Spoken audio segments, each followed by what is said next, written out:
Hi friends, 24 जुलै 2025 दिव्यांची आवाज किंवा दीप अमावस्या ही साजरी केली जाते. तर त्यासाठी इथे मी कणकेचे दिवे केलेले आहेत. तर हे मी पहिल्यांदाच केलेले आहेत. तर थोडंसं कणिक घेतलेलं आहे आणि थोडंसं गरम पाणी करून त्याच्यामध्ये गुळाची पावडर घातलेली आहे, थोडंसं मीठ आणि कणिक मळून घेतलेलं आहे, थोडंसं तूप घेतलेलं आहे आणि त्याचे असे छोटे छोटे पेढे करून घेतलेले आहेत. तर हे बघा, कणिक आधी मी व्यवस्थित मळून घेतलेलं आहे आणि मग त्याचे आपल्याला छोटे छोटे असे पेढे करून घ्यायचे आहेत. तर साधारण तुम्हाला एक 5, 7, 11 असे दिवे तुम्ही बनवू शकता.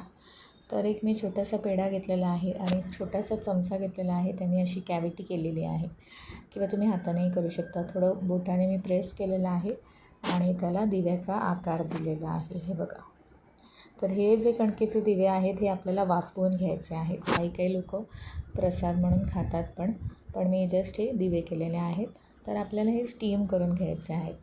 तर मी साधारण 7 दिवे केले होते. इथे पाणी गरम करायला ठेवलेलं आहे आणि 10 ते 12 मिनटं आपल्याला हे स्टीम करायचं आहे.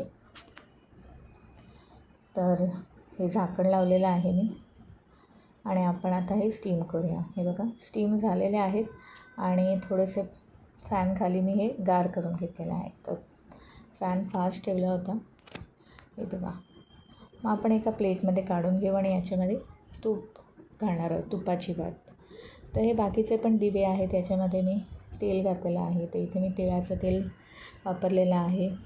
तर सर्व दिव्यांमध्ये हे वापरलेलं आहे. म्हणजे दीप अमावस्येच्या दिवशी तुम्ही दिव्यांना जास्त महत्त्व आहे.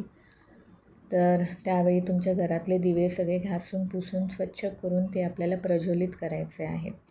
तर हे बघा, मी स्वच्छ करून दिवे घेतले होते. त्याच्यामध्ये आता तिळाचं तेल घातलेलं आहे आणि आपण त्याला हळद, कुंकू, अक्षता, फुले वाहून आता आपण हे प्रज्वलित करूया. आणि आपले जे कणकेचे दिवे आहेत त्यांनी या दिव्यांना ओवाळायचं आहे आणि दूध साखरेचा मी नैवेद्य इथे ठेवलेला आहे. तर थोडी घाईच झाली, पहिल्यांदाच करत होते मी. तर अशा प्रकारे हे मी केलेलं आहे. होप हे आवडलं असेल. थँक्यू.